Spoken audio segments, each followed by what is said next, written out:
Hello. আচ্ছা, আমাকে অনেকে না কয়েকজন হচ্ছে সিপিএমের ম্যাথ আমাকে বুঝাই দিতে বলছিল। তো আসলে সবাইকে এভাবে আলাদা আলাদা বোঝানো হচ্ছে, এখানে একটা ভিডিও বানাই দিই, আই গেস আমারও সুবিধা হবে, সবারই সুবিধা হবে।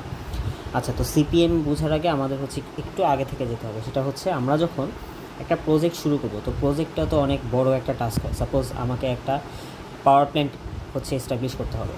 সো আমি করবো কি, এই পুরো প্রজেক্টটাকে কিছু ছোট ছোট ভাগে ভাগ করব ম্যানেজেবল টাস্কে। যেমন ফার্স্টে বয়লার স্টাবলিশ করবো, এরপরে টারবাইন স্টাবলিশ করবো, ঠিক আছে। সেই ছোটো ছোটো ভাগে যে কাজ করতেছি, প্রতিটাকে আমি বলতেছি কি এক একটা অ্যাক্টিভিটি, ঠিক আছে। এখন এই যে অ্যাক্টিভিটিগুলো আছে, এই অ্যাক্টিভিটিগুলো আসলে সিকোয়েন্সিং কেমন, কোনটা আগে হবে কোনটা পরে হবে, কোনটার পরে কোনটা হবে, এগুলো হচ্ছে আমরা ওই অ্যারো দিয়ে হচ্ছে লিঙ্ক করি, তাই না? তো এই যে টোটাল যে জিনিসটা, যে অ্যাক্টিভিটি আর ইভেন্ট বা নোডস, এগুলোকে একসাথে করে হচ্ছে আমার একটা নেটওয়ার্ক তৈরি হয়। এখন নেটওয়ার্ক হচ্ছে অ্যাকচুয়ালি আমি দুইভাবে দেখাতে পারি। একটা হচ্ছে অ্যাক্টিভিটি অন অ্যারো।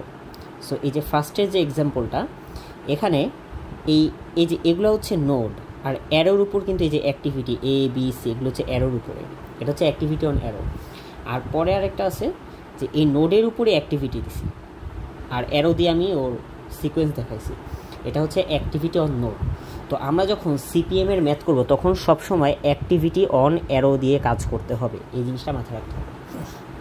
আচ্ছা, এই যে আমরা যে একটা বড় টাস্কে ভেঙে ভেঙে ছোটো টাস্ক করি, এটার নাম হচ্ছে ওয়ার্ক ব্রেকডাউন স্ট্রাকচার, এটা আমরা আগে পড়ছি। আচ্ছা, এখন হচ্ছে ক্রিটিক্যাল পাথ জিনিসটা অ্যাকচুয়ালি কী, এটা বোঝার জন্য আমাকে আগে হচ্ছে একটু এই জায়গাটায় আসতে হবে, যে earliest start time, earliest finish time, আর latest finish time, latest start time. ধরে নেই যে আমার থিসিস ডিফেন্সের ডেট হচ্ছে 21 তারিখ, হ্যাঁ, এবং আমার থিসিস ডিফেন্স লিখতে লাগবে হচ্ছে 7 দিন। তাহলে আমি আসলে কত লেট পর্যন্ত কাজ শুরু করতে পারি, মানে সর্বোচ্চ কোন সময় গিয়ে আমি কাজ শুরু করতে পারি? ম্যাক্স হচ্ছে 14 দিন, যদি আমি ডিউ টাইমে কাজ শুরু করতে চাই। তাহলে এটা হচ্ছে আমার লেটেস্ট স্টার্ট টাইম।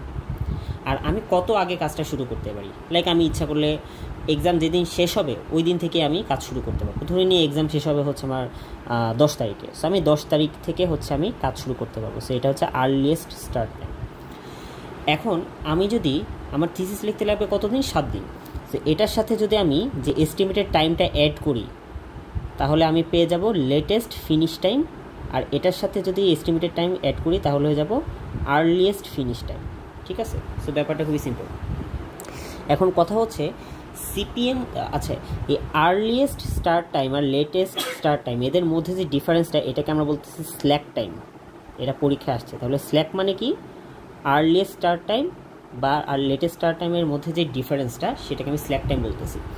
এখন কোনো একটা প্রজেক্ট নেটওয়ার্কে যেই পাথে কোনো স্ল্যাক টাইম নাই, ওই পাথটাকে আমি বলতেছি হচ্ছে সিপিএম বলতেছে, ক্রিটিক্যাল পাথ বলতেছি। সো ক্রিটিক্যাল পাথের যদি আমি ডেফিনিশনটা দেখি, this is the longest duration path through the network, ঠিক আছে। সো লংগেস্ট ডিউরেশন পাথ আমি কেন বলতেছি, এটা হচ্ছে আমরা যখন ম্যাথ করতে যাব তখন আমি বুঝবো যে এটা লংগেস্ট ডিউরেশন কেন বলতেছি। তাহলে একটা জিনিস কি, সিপিএম পাথ হচ্ছে মানে স্ল্যাক টাইম জিনিসটা কি, যেখানে আমি কোনো ঢিলা দিতে পারবো না। তার মানে কি, ধরো আমার হচ্ছে 10 তারিখ থেকে আমি থিসিসের কাজ শুরু করতে পারি, 14 তারিখ থেকে শুরু করতে পারি, তার মানে 4 দিনে আসলে ঢিলা দিতে পারি।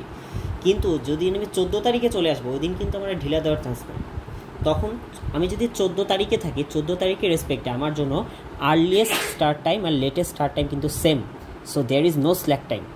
সো যেসব মানে আমার একটা ইভেন্টের পাথে, একটা ইভেন্টের নেটওয়ার্কে, প্রজেক্টের নেটওয়ার্কে যেই পাথে আমার কোনো স্ল্যাক টাইম নেই, ওটাকে আমি বলতেছি হচ্ছে ক্রিটিক্যাল পাথ।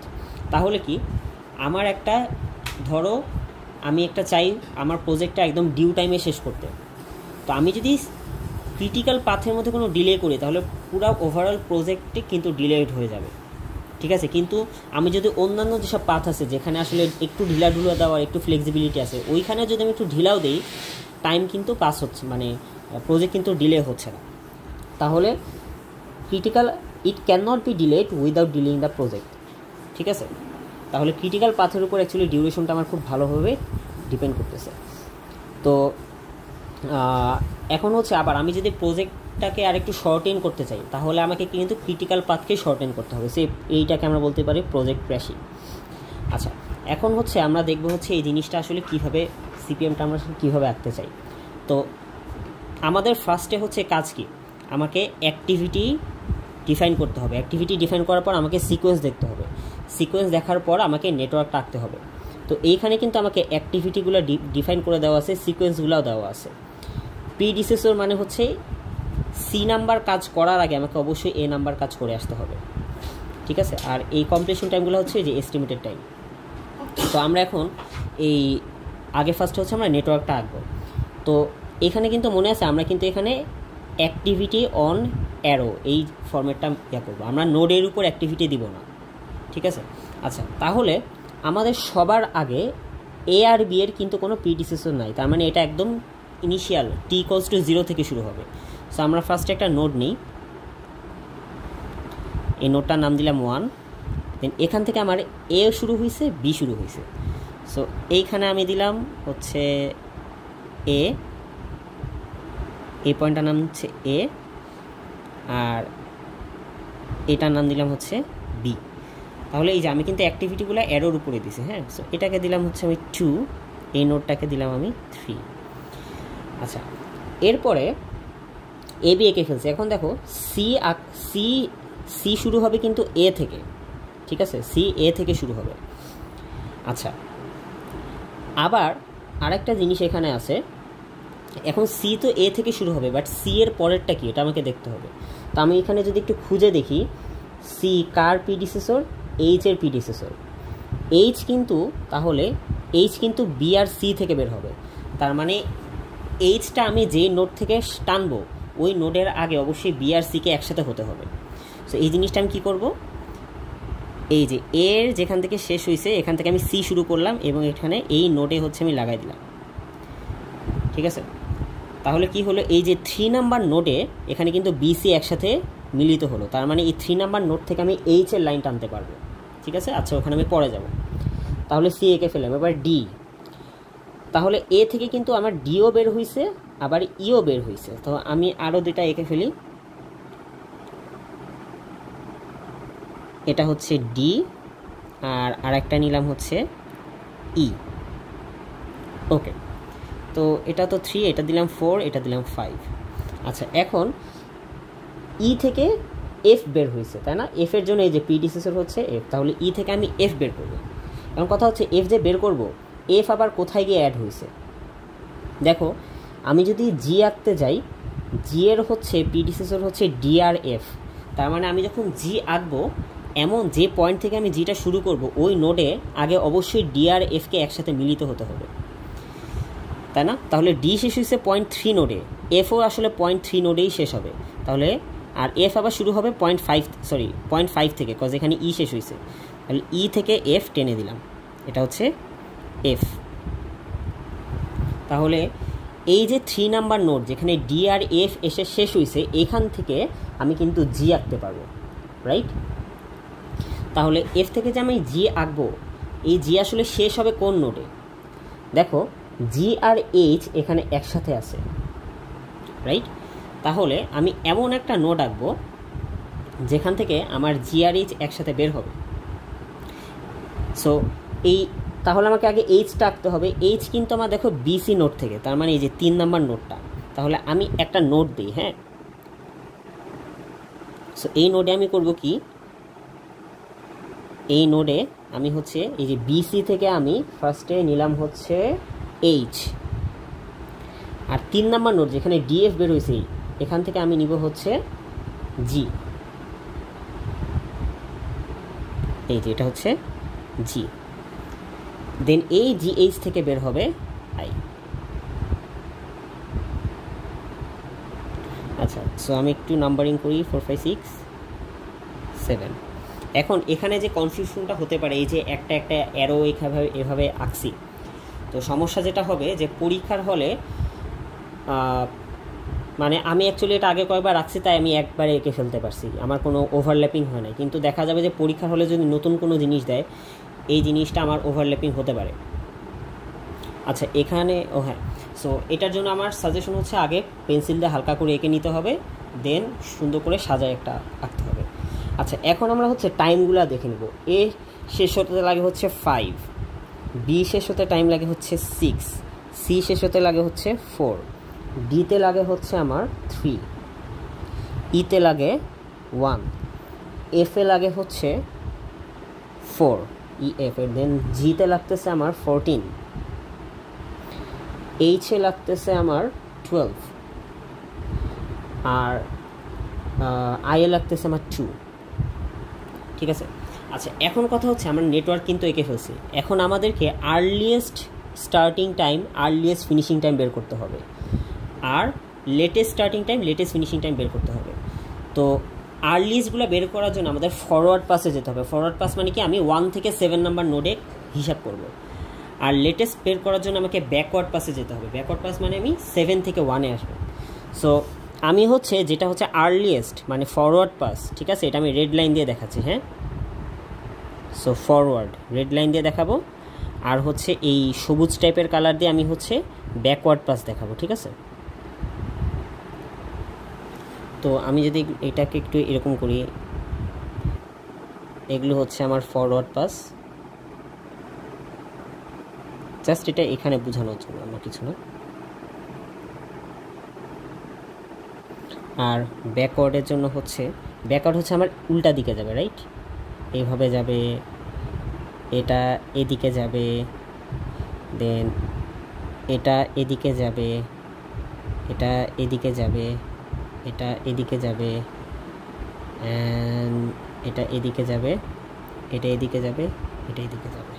আচ্ছা, সো আমরা আগে ফরওয়ার্ডেরটা বের করি। ঠিক আছে। তো ফরওয়ার্ডেরটা হচ্ছে ফার্স্টে এই যে এ শুরু করব।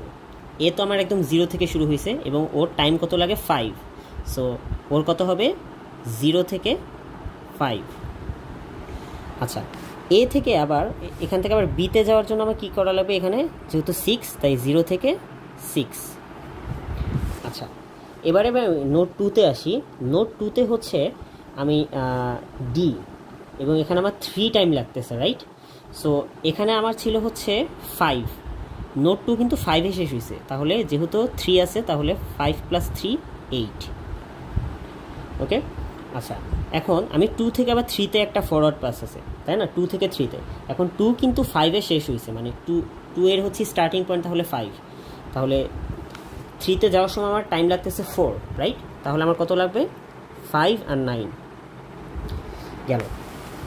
এবার আমি যদি হচ্ছে ইয়াতে যাই, কি বলে, 3 থেকে যখন 6-এ আমার একটা ডিরেক্ট লাইন আছে, ঠিক আছে। সো 3 থেকে যে ডিরেক্ট 6-এর লাইনটা আছে, এখানে একটা অসুবিধা আছে। দেখো 3-তে আমার এখানে 6-এ শেষ হয়েছে একটা, আর একটা হচ্ছে 9-এ শেষ হয়েছে, রাইট। এই যে এটা হচ্ছে 6 আর এখান থেকে 9-এ শেষ হয়েছে। তাহলে 3 থেকে যে আমি যখন এইচের জন্য স্টার্টিং পয়েন্টটা নিব, কোত্থেকে নিব, এখানে আমি সবসময় বড় যে ভ্যালুটা আছে সেখান থেকে নিব। মনে আছে যে সিপিএম ছিল হচ্ছে লার্জেস্ট টাইমটা, সো আমাকে লার্জেস্ট থেকে কাউন্ট করতে হবে। সো আমি এখানে কি করব, 9 থেকে শুরু করব। এই পার্টটা কিন্তু ইম্পর্টেন্ট, এখানে এটা ধরা খেতে হবে। তাহলে 3 এর একটা এন্ডিং টাইম 6 আছে আর একটা 9 আছে, কিন্তু আমি 9 থেকে শুরু করব। সো এখানে স্টার্টিং টাইম 9 দিব, আর এখানে 12 যোগ করলে হয় 21 গেল। আচ্ছা, এবারে আমরা হচ্ছে ইয়াতে আসি। 2 থেকে আমি 5-এর দিকে যাই। হ্যাঁ, তো এখানে 2 তো 5-এ শুরু হবে, আর এখানে 1 আছে, তাহলে 6 হয়ে যাচ্ছে। ওকে। আচ্ছা, এবারে আমি যদি এবার আমার 5 থেকে 3-তে গেছে, তো 5 আমার শেষ হয়েছে কততে, 6-এ। সো এটা আমার হবে 6 আর 4 যোগ করলে হয় 10। দেন আমি গেছি 3 থেকে 6-এর দিকে, রাইট। সো 3 কিন্তু আমার 10-এ শেষ হয়েছে। সো 10 আর 14 যোগ করলে কত হয়, 24। দেন এই যে 6 নাম্বার নোডে 21ও মিলিত হয়েছে, আবার 24ও মিলিত হয়েছে। তাহলে আমি কাকে নিয়ে যাব, বড়কে।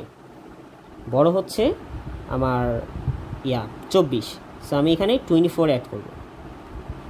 সো এখানে আমি যদি 24 অ্যাড করি, আর এখানে 2, 26 হয়ে গেল। সো এই গেল হচ্ছে আমার ফরওয়ার্ড পাস। এখন আমি ব্যাকওয়ার্ড পাসে যাবো। ব্যাকওয়ার্ড পাসে আমি 7 থেকে 1-এ আসবো। সো 7 থেকে যখন 1-এ আসবো, 24 আর 26 এটা তো ফিক্স থাকবে, তাই না। মানে আমার এখানে 26, এই নোড আমার 26 থেকে শুরু হবে, এবারে মাইনাসে যাবে। সো 26 থেকে 2 মাইনাস দিলে হয় 24। তাহলে এটা আমার হবে, সরি এটা আমি তো অন্য কালার দিয়ে আঁকবো।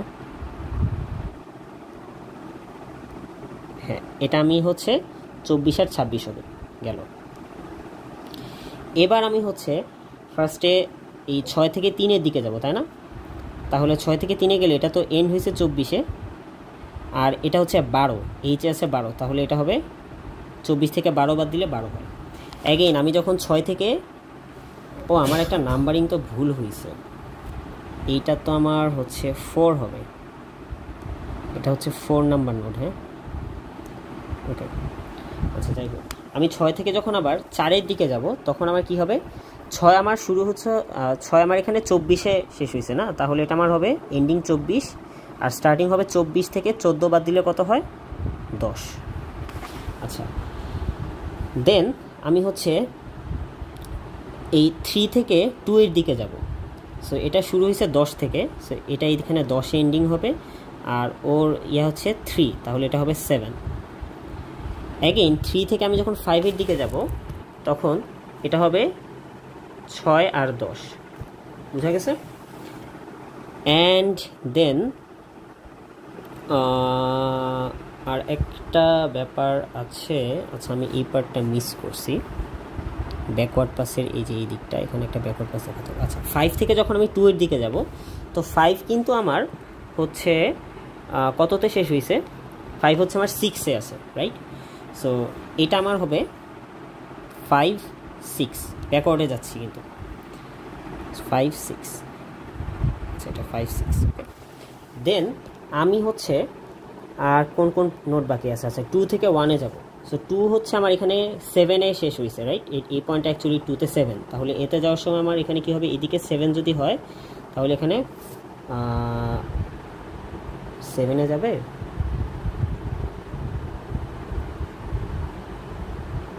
ও ভালো কথা, না না না, এখানে তো 7-এ তো কীভাবে যাবে,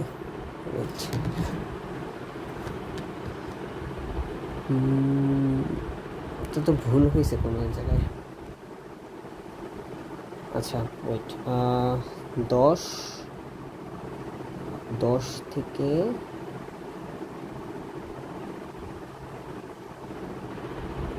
এখানে গেছে, এটা হচ্ছে 10, তাহলে আমার এখানে 10 থেকে যাবে হচ্ছে 8, ওয়েট,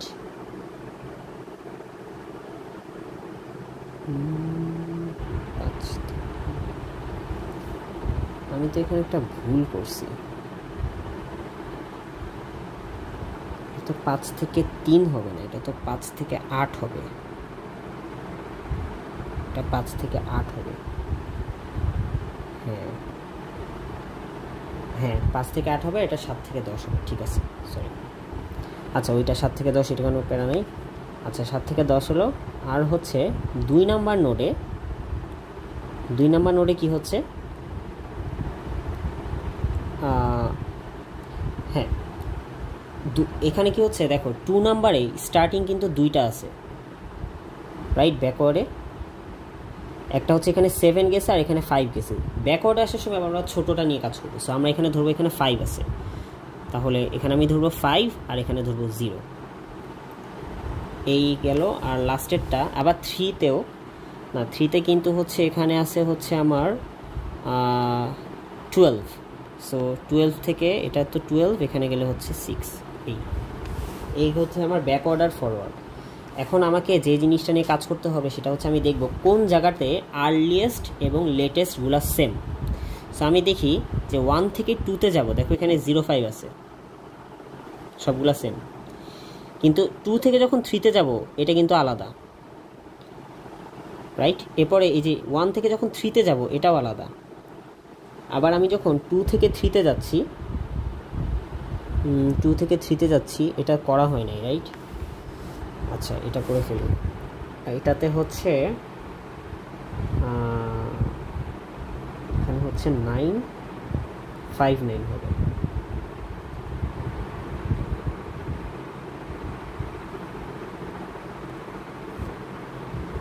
হ্যাঁ 59, তাহলে আচ্ছা আচ্ছা এই 59 কিন্তু সেম, আবার হচ্ছে 59 সেম, কিন্তু এই দুটো আবার সেম না, সরি এইটা কিন্তু আবার সেম না।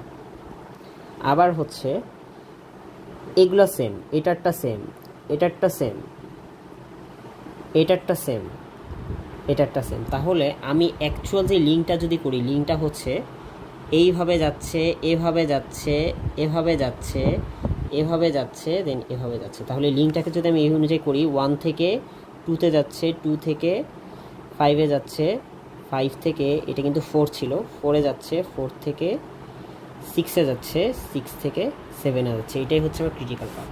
সো আমি যদি এখানে দেখি, এখানে নাম্বারিংটা একটু আমার সে ডিফারেন্টভাবে করা, বাট একই জিনিস আর কি, ঠিক আছে। সো এই টেবিলটা আঁকতে হবে কিনা আমি জানি না। এই হচ্ছে আমার ক্রিটিক্যাল পাথ। তো যেই পাথগুলো ক্রিটিক্যাল পাথের মধ্যে পড়তেছে ওখানে আর কি ইয়েস দিয়ে দিতে হবে। আচ্ছা, এটা গেল হচ্ছে সিপিএম, ঠিক আছে। সো সিপিএমের জিনিসটা আবারও বলি। প্রথমে হচ্ছে আমি যখন ফরওয়ার্ড পাসে যাব, ফরওয়ার্ড পাসে আমি 1 থেকে 7-এর দিকে যাব এবং সবচেয়ে লংগেস্ট টাইমটা হচ্ছে ফলো করবো। আর যখন ব্যাকওয়ার্ড পাসে যাব তখন একই নোডে যখন 2টা টাইম থাকবে তখন শর্টেস্ট টাইমটা ফলো করবো, ঠিক আছে। দেন এভাবে দেন 2টা যখন করা হয়ে যাবে তখন আমি দেখব কোন জায়গায় হচ্ছে আর্লিয়েস্ট আর লেটেস্টগুলো সেম। ব্যাকওয়ার্ডের জন্য লেটেস্ট, ফরওয়ার্ডের জন্য আর্লিয়েস্ট। এই গেল হচ্ছে সিপিএম, এভাবে আমি সিপিএমটা বের করবো। আর পরেরটা হচ্ছে পার্ট। পার্ট হচ্ছে সিপিএমের মতোই, কিন্তু জিনিসটা কি, পার্টে হচ্ছে সিপিএমে যেমন হচ্ছে এক্সপেক্টেড টাইম টি একটা ফিক্স আমাকে বলে দেয়, কিন্তু পার্টে করে কি, ওরা বেটা ডিস্ট্রিবিউশন কার্ভ ইউজ করে। সো বেটা ডিস্ট্রিবিউশন কার্ডে আমরা এই যে মাঝখানেরটাকে আমি বলতেছি হচ্ছে most likely to happen, that is TM. আর খুবই কম টাইমে যেটা হবে এটাকে আমি খুবই অপটিমিস্টিক যদি হই তাহলে টিও, আর খুবই পেসিমিস্টিক হলে টিপি। সো এখান থেকে আমার ইফেক্টিভ টাইমটা বের করতে হবে। ইফেক্টিভ টাইমের ফর্মুলা হচ্ছে টিই, এটা হচ্ছে optimistic plus pessimistic plus 4TM/6। দেন এটার যদি আমি হচ্ছে ওই কী জানি একটা আছে না, হ্যাঁ, স্ট্যান্ডার্ড ডেভিয়েশন যদি বের করি, এটা হচ্ছে 2টা পেসিমিস্টটা বড় হয়, টিপি থেকে TO/6। আর ভ্যারিয়েন্স হচ্ছে আমার স্ট্যান্ডার্ড ডেভিয়েশনের স্কোয়ার। জাস্ট এটাই আর কিছু না। তো আগেরটাতে আমার কী ছিল, ডিরেক্ট এই টি এর ভ্যালুটা বের করা ছিল, কিন্তু এবার আমাকে কী করতে হবে, এই ভ্যালুগুলো দেওয়া থাকবে, এই ভ্যালুগুলো থেকে টি বের করে দেন একই জিনিস করতে হবে, যে ফরওয়ার্ড পাস ব্যাকওয়ার্ড পাস একই জিনিস। আচ্ছা, তো এই গেল হচ্ছে ব্যাপার। তো আমি যদি হচ্ছে সিপিএমটা একটু যদি কারো প্রবলেম থাকে, এটা আমি যদি আরেকটু করি এখানে, এই যে আমি হচ্ছে ফার্স্টে হচ্ছে এটা এ, যেহেতু 5 টাইম লাগবে, সো 0 থেকে 5 গেছে, তার মানে এই পয়েন্টটা আমার 5-এ শেষ হয়েছে, রাইট। তো পরেরগুলা যেগুলো গেছে, পরের এদিকে গেছে, এখানে হচ্ছে 3, সো এটা হচ্ছে 5, 8 হলো, তার মানে এই পয়েন্ট আমার 8-এ শেষ হয়েছে। আর এটা হচ্ছে 5 + 1 6, সো এই পয়েন্ট আমার 6-এ শেষ হয়েছে। দেন আমি কী করলাম, 6 থেকে এই পাথে গেলে 6 + 4 10, রাইট। এখন কথা হচ্ছে তাহলে এই 5 নাম্বার পথে 10ও আছে আবার 8ও আছে, তাহলে আমি কাকে নিব, 10কে নিব। সো এই যে 5 থেকে যখন আমি 6-এ গেলাম তখন 10 + 14 24 হয়ে গেল। দেন এই আবার আমি সিমিলার ওয়েতে যখন এখানে আসবো, তো আমি দেখবো যে এই 6 নাম্বার পাথে 21ও আছে, 24ও আছে, আমি 24কে নিব। সো 24 থেকে 2 দিলে এখানে হয় হচ্ছে 26। এটা গেল ফরওয়ার্ড।